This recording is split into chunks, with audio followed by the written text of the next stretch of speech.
If you still think Donald Trump controls every room he walks into, watch what happens when someone finally says no. By midnight, 3 different networks had broken into their regular programming to analyze the footage. By morning, the unedited late-night segment had been viewed 24 million times across digital platforms. By the following week, the entire concept of a campaign rally had been permanently redefined by a single, perfectly executed ambush. All of it started because one man assumed his volume could overpower the sharpest satirical blade in television. The atmospheric pressure inside the Ed Sullivan Theater feels entirely wrong for a celebratory comedy monologue. The air hanging heavy, thick, and undeniably electric. The brilliant studio lights push 2 stops brighter than normal, washing the stage in an unforgiving, clinical illumination that bleaches the warmth from the audience. Stephen Colbert is already positioned at his desk, his posture perfectly still, his eyes scanning the room with the quiet, absolute control of a broadcaster who knows he holds the detonator to the night's news cycle. The floor director stands in the shadows near the bandstand, his headset pushed entirely off his ear, sensing a massive deviation from the approved teleprompter script. There is no gentle bass line playing underneath his opening remarks, no polite industry laughter. The complete absence of sound acts as a suffocating physical presence. Donald Trump's entrance into the narrative happens not in person, but through a suffocating digital shadow, his power attempting to claim the territory of the studio from 1,000 miles away. The massive production screen behind the desk flickers to life, displaying raw, unedited footage of Trump at a primetime campaign rally earlier that evening. The moment his image appears, he spreads his arms wide over the podium, physically expanding his footprint to own every possible inch of the camera's frame. His eyes lock onto his supporters with a flat, unwavering superiority, a gaze designed to shrink any critical presence in the arena. He leans immediately toward the microphone, delivering his opening line with a smirk heavily disguised as casual dominance. "I was told the failing late-night hosts were watching tonight, so I thought I'd give them something to cry about." He launches directly into a relentless verbal barrage on the video feed, stacking his attacks in a deliberate rhythm designed to overwhelm the acoustic space of the rally. "Without me standing here tonight, those pathetic television networks wouldn't even register a blip on the national ratings," he projects, his voice echoing sharply off the arena's acoustic paneling. He pivots seamlessly to a deeply personal dismissal, waving a hand dismissively while calling Colbert just another washed-up partisan desperately clinging to a desk because he cannot accept that his era has passed. He claims total authority over the environment, loudly reminding the cheering crowd that he dictates global policies, runs economies, and certainly does not need to tolerate a lecture from a comedian who had to beg a network for his contract. People tune in because they want absolute winners, and quite frankly, there is nobody left on those networks who even knows what winning looks like anymore, he concludes, crossing his arms definitively. Through this entire recorded onslaught, Stephen Colbert stays completely, terrifyingly silent at his desk. He simply watches the monitor, his expression an unreadable mask of absolute calculation. A prominent network executive in the third row nervously adjusts his collar, the collective tension in the room becoming a physical weight. The silence stretches out, turning Trump's booming rhetoric on the screen into a hollow echo chamber of his own profound insecurity. Then Colbert finally moves. He shifts his weight slightly, leaning his forearms against the polished desk, and when he speaks, his voice drops significantly lower, entirely devoid of his usual theatrical projection.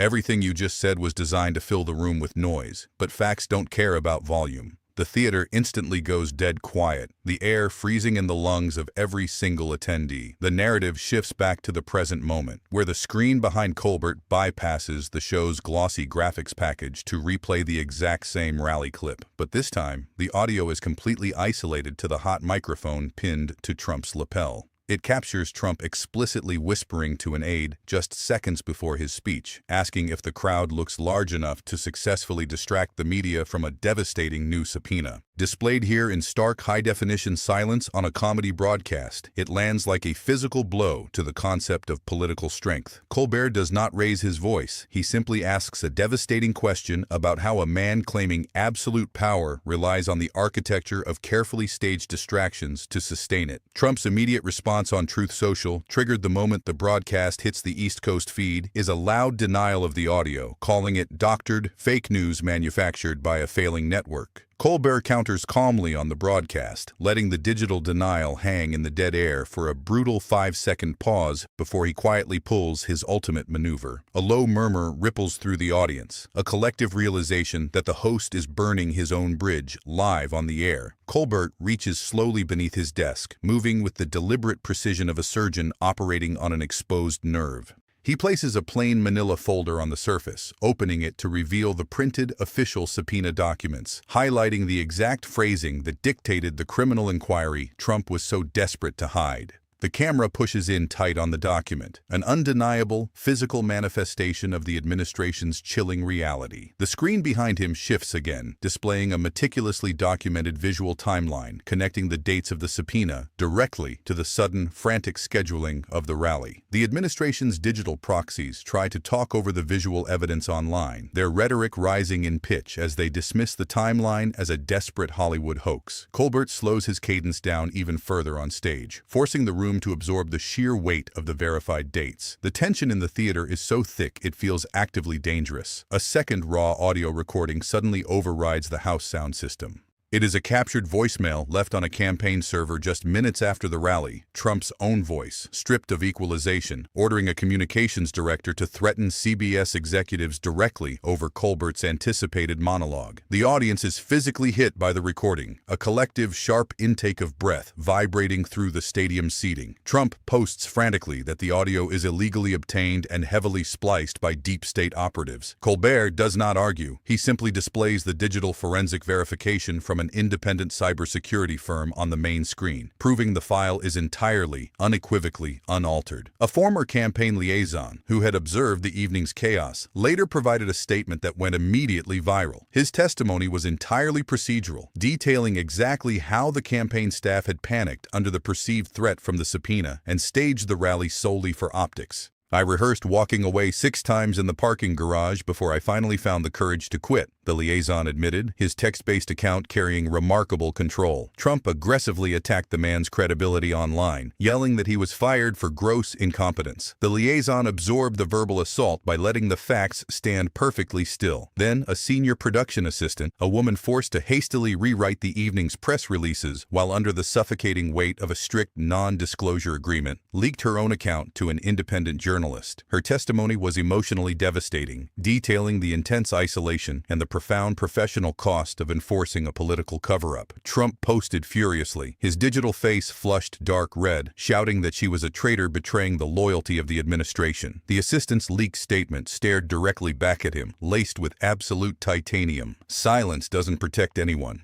It just makes the people who enforce it more comfortable. The internet did not cheer or scream. It broke. One major news outlet picked up the story. Another joined. Within seconds, the digital landscape was consumed by a slow, deliberate wave of sharing. Not for the late-night host, but for the truth finally breathing in the open. The main screen on Colbert's set splits in half, displaying the broadcast television feed on the left, showing the empty bravado of the rally, and on the right, the live view counter of the unedited hot mic footage skyrocketing past 4 million views in real time. The alignment is absolute and undeniable. Trump's online denials shift frantically from screaming about FCC rules to yelling that the servers are artificially inflating the numbers, a desperate pivot that exposes the sheer, naked panic beneath his anger. His digital collapse unfolds across multiple, undeniable metrics. The frequency of his posts becomes heavily erratic, his rhetoric rising and falling in rapid, shallow bursts of capitalization. His arguments, previously gripping a semblance of regulatory authority, begin wiping frantically at the narrative, attempting to claim he never cared about the subpoena in the first place. His digital posture slumps inward, his broad threats stiffening and shrinking as he leans away from the visual evidence of the massive 10 million view counter dominating the trending topics. His focus darts aggressively around the platform, refusing to settle on Colbert, the leaked testimonies, or the raw numbers, eventually going completely, terrifyingly silent. His verbal progression spirals from confident denial to accusing Colbert of an illegal ambush, dropping into a procedural complaint about internet regulations, attempting a weak burst of bravado about his own rally sizes, and finally landing in total, absolute quiet.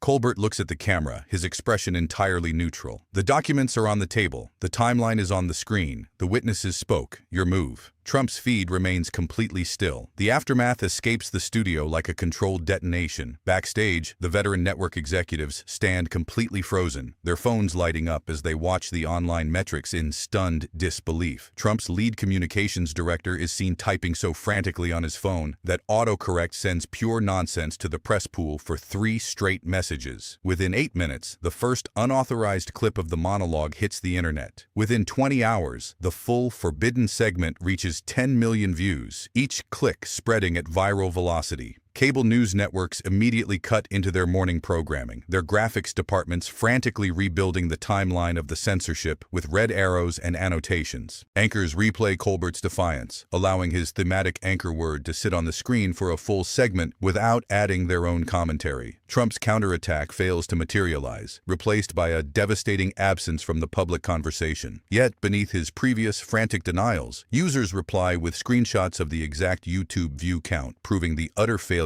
of his intimidation. The public shift is instantaneous. People are no longer debating the politics of the rally. They are dissecting the psychology of an administration whose entire facade shattered on live television. The assistant's testimony about silence becomes a global caption, trending worldwide as the definitive summary of the night. The story does not end with a sudden confession or a reversed policy. It burns slow, a digital fire that cannot be contained by late-night executive orders or legal threats. Because an architecture built on distraction only holds until someone finally refuses to look away. Subscribe right now and turn on notifications. The next confrontation is already building, and once you see what's coming, you'll understand why silence is always louder than power.